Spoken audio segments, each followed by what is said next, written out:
May isang flight attendant na 18 pinakilala ang SB19 sa isang multi-awarded DJ at Grammy Award na si DJ Snake.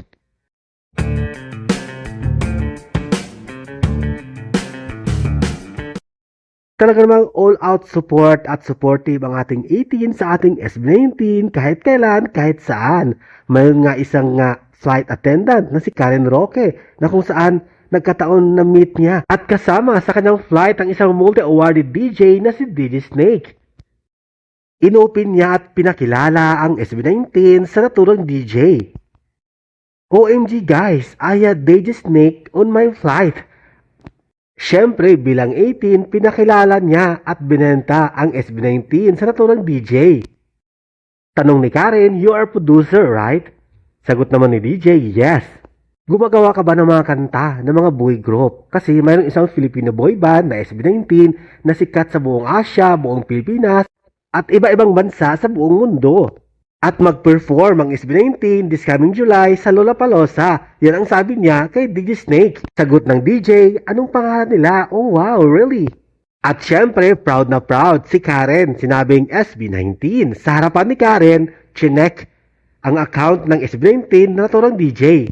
At heto na nga, si DJ Snake on the spot, chinek sa harapan ni Karen ang account ng SB19 sa Instagram at minessage ito, diniem. At sana nga, binasa ito ng ating mahalima o ni Yani at mag-reply agad at replyan si DJ Snake. Lastly, sabi ni Karen, sana ay makaproduce ka ng kanta with SB19.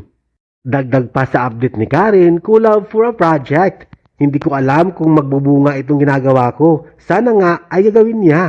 Si DJ Snake ang paggawa ng kanta ng SB19. Kaya naman si Karen humingi ng tulong sa ibang 18 na i-message pa o itag. Si Yani, 1Z Entertainment at SB19 na replyan. Si DJ Snake na nag-message sa ating mahalima.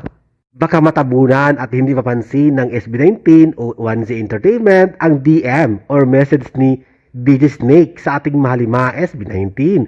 Sa mga hindi nakakaalam, si DJ Snake nakipagkulab na siya sa mga higanting singer sa buong mundo like Lady Gaga, Justin Bieber, Selena Gomez, Cardi B at marami pang iba.